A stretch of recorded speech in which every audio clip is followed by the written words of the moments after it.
how's it going? Now, this is James P. White from 95.7 Cruise FM, The Locker Room. Welcome to the Jedi Jimmy podcast. This is episode number 30. This is Andor, episodes number 4. Holy yes, I love this series. Okay, so Cassian Andor and Luthen Rael, they were actually on their way to a planet called Albani.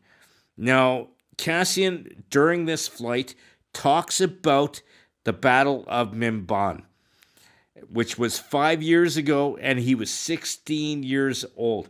He was actually conscripted to fight in that battle. But here's where the significance is. This is here where I get excited. Mimban is actually the same planet that Han Solo and Chewbacca met during the Solo movie. So that means Cassian Andor fought in the same battle as was in the movie, which took place 5 years ago. Holy, I lost my mind, man. Okay, so also in this episode, they introduced the ISB, which is the Imperial Security Bureau, which is on Coruscant. It's basically like the CIA, but it's Star Wars. Now, Agent Kallus from the Rebels series was also part of the ISB, and he defected to be the Rebels, but it was later on in the Rebels series, so it's probably about 2 years out. So I'm thinking that's probably going to be in season 2. So they kind of kickstarted my heart when it came to Agent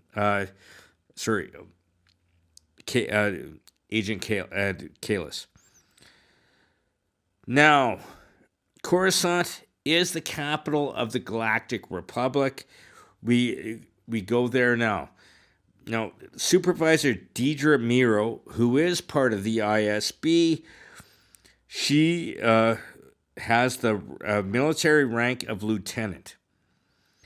Now, during one of the meetings of the ISB, they actually talked about production shipments going to Scarif.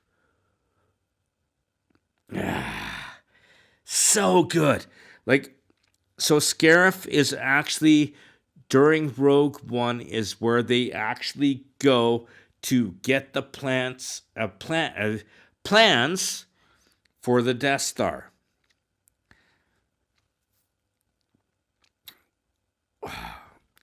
Wow. So Deidre Miro is also looking for the Imperial Starpath unit, which Cassian stole, which we talked about in the first 3 episodes, but he stole it from the Steergard Naval Yard. So that's where all the big starships go. Now, they land on the planet, and Luthen actually gave Cassian his blue kyber crystal. It's the same crystal that actually powers the lightsaber. Ironically, Jyn Erso also has a kyber crystal around her neck, but not only does the kyber crystal power the lightsaber, but in the Death Star, where they were sending all the kyber crystals, that powers their big weapon, the Planet Killer. Next, we meet Vel. She is the leader of the section of the rebellion, which they are preparing for an attack upon the Empire. And that is actually pretty cool. It's kind of a forest planet, not quite as intense of a forest as Andor, but it's a cool planet. Now we jump to the ISB, are actually on Morlana, where they took over for the security bureau that was there, because of the stuff that Cassian did And so they have taken over control.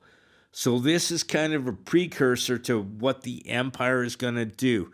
As soon as any security or provisional government messes up, the Empire is taking over. So intense. Now, where Cassian is now, the Rebel cell also made reference to Saw Gerrera. He is in the Rebel series, and he actually shows up in Rogue One, where he's the guy that gets the, I don't know, how do you say it? The message saying to get the plans from Scarif. Saw Gerrera is an amazing character. He's an extremist for the Rebels. It's amazing. Now, a new blaster was actually introduced. It is actually very similar in design to the AK-47. A lot of the nerds actually were mad because of the design, but the thing about it, it's very similar to the weapon that Mace Talani used in the Caravan of Courage, which was an Ewok movie, which was released in 1984. So I kind of see where they got the gun from, but nerds are losing their mind because they think they're just doing a mock-up of the AK. Now, on Coruscant, we actually are introduced to Mon Mothma. I predicted this. She is still a senator of the Galactic Empire, but she is working for the rebellion secretly. Now, not only is Luthen part of Luthen Rail, which we learned about in the last episode, he is part of the Rebels, and he's their communication with Mon Mothma, but his cover is he's also an antiquities dealer on Coruscant. That I think is cool. So what they're doing right now on Albany is they are working on stealing the payroll. They need to pay for all this stuff. So when they were there, they were talking about the history of Albany, and it actually was taken over by the Empire 13 years ago, which is just 1 year after the Empire took over. So when the Republic fell, and then the Empire reigned. So this whole episode, on the most part, not only introduced us to a bunch of new characters, but has led up to the fact that there's going to be a huge attack on this base to get the payroll. Now, previous predictions I've had from the last 3 episodes was Mon Mothma, one of the leaders of the Rebel Alliance, was going to be introduced. And she was. I was right. Now I have some predictions going forward.